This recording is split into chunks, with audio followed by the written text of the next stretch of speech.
Écoutez Parole vous propose l'homélie du Père Philippe Kouadou-Ledoux pour le dimanche 11 mai 2025, quatrième dimanche de Pâques de l'année C. La première lecture est tirée du livre des Actes des Apôtres, chapitre 13, versets 14 et 43 à 52. Les foules s'attachent à la parole annoncée par Paul et Barnabé, malgré les oppositions.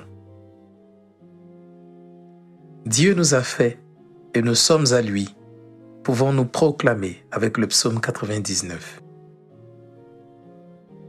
L'agneau sera leur pasteur pour les conduire aux sources des eaux de la vie, annonce Jean dans son Apocalypse au chapitre 7, versets 9 et 14 à 17.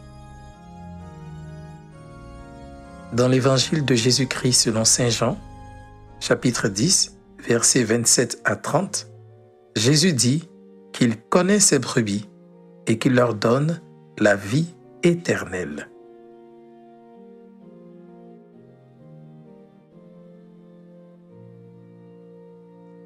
Il faut aujourd'hui reconnaître que l'image de brebis, pour identifier les disciples du Seigneur, passe un peu difficilement, eu égard à l'histoire du mouton de Panurge que relate Rabelais.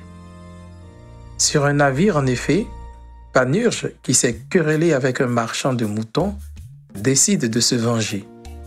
Il achète auprès de celui-ci un mouton, puis, sans mot dire, jette en pleine mer son mouton bêlant et criant. Tous les autres moutons, criant et bêlant en pareille intonation, commencèrent soit jeter et sauter en mer à la file. Et, précise Rabelais, comme vous savez, être du mouton le naturel toujours suivre le premier, quelque part qu'il aille. Ainsi périrent tous les moutons du marchand. De même, tous ceux qui, avec le marchand, tentaient de retenir les moutons, ont été précipités dans la mer. Toutefois, il y a quelque chose d'intéressant que reconnaît Rabelais. C'est qu'il est du naturel du mouton de suivre le premier où qu'il aille. Pour nous, que le Seigneur identifie à ses brebis, le premier, c'est l'agneau de Dieu, le vrai et bon pasteur, le Christ, le premier-né d'entre les morts. Il nous conduit non pas dans le gouffre de la mort, mais aux sources des eaux de la vie. Il est venu jusqu'à nous pour que nous entendions sa voix et que nous nous mettions à sa suite, en empruntant le même chemin que lui. Ce chemin, c'est le chemin de la croix, où a coulé son sang qui lave et purifie. La croix révèle une double dimension. Une dimension horizontale et une dimension verticale. La dimension horizontale nous met en lien avec nos frères les hommes. Pour eux, et comme le Christ, nous sommes invités à être des pasteurs. Le pasteur, c'est celui qui encourage. Paul et Barnabé, parlant avec eux, les encourageaient à rester fidèles à la grâce de Dieu. Nous sommes des semeurs d'espérance. Notre rôle est de fortifier et non d'abattre, de donner la vie et non la mort. Le pasteur, c'est celui qui guide et qui montre le bon chemin. J'ai fait de toi la lumière des nations.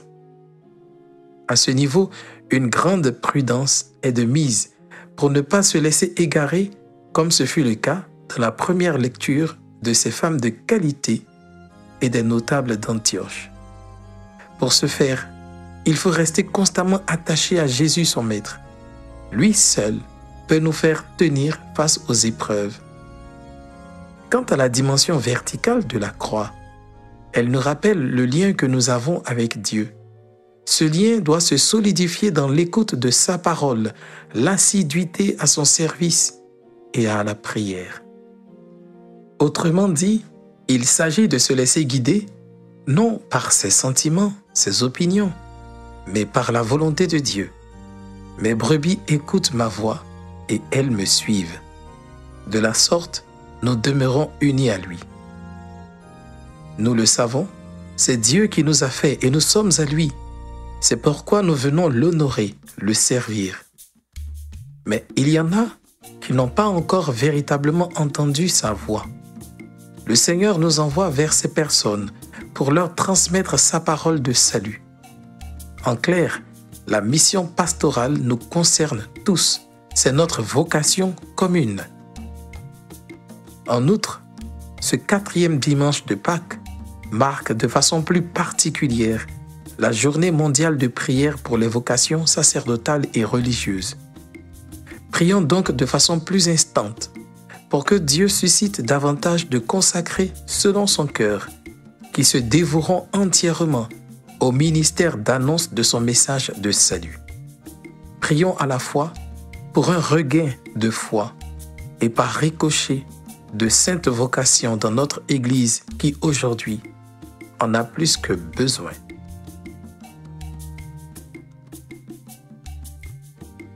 Avec le pape Benoît XVI, disons cette prière pour les vocations.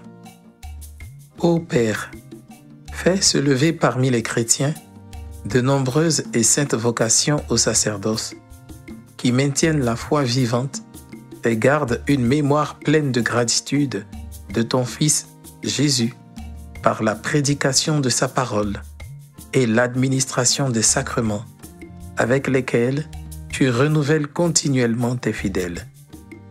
Donne-nous de saints ministres de ton autel, qui soient attentifs et fervents gardiens de l'Eucharistie, sacrement du don suprême du Christ pour la rédemption du monde. Appelle des ministres de ta miséricorde, qui dispensent la joie de ton pardon par le sacrement de la réconciliation. Ô Père, fais que l'Église accueille avec joie les nombreuses inspirations de l'Esprit de ton Fils et qu'en étant docile à ses enseignements, elle prenne soin des vocations au ministère sacerdotal et à la vie consacrée. Soutiens les évêques, les prêtres, les diacres, les consacrés et tous les baptisés dans le Christ, afin qu'ils accomplissent fidèlement leur mission au service de l'Évangile. Nous te le demandons par le Christ notre Seigneur. Amen.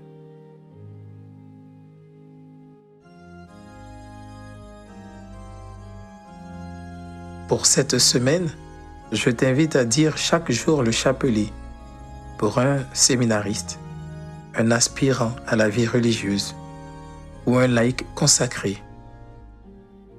Demande à Dieu de les éclairer dans leur discernement vocationnel.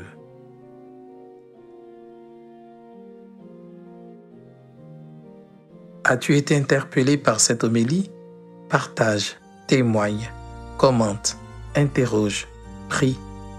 Pour recevoir les prochaines, abonne-toi à ma newsletter. Que Dieu te bénisse.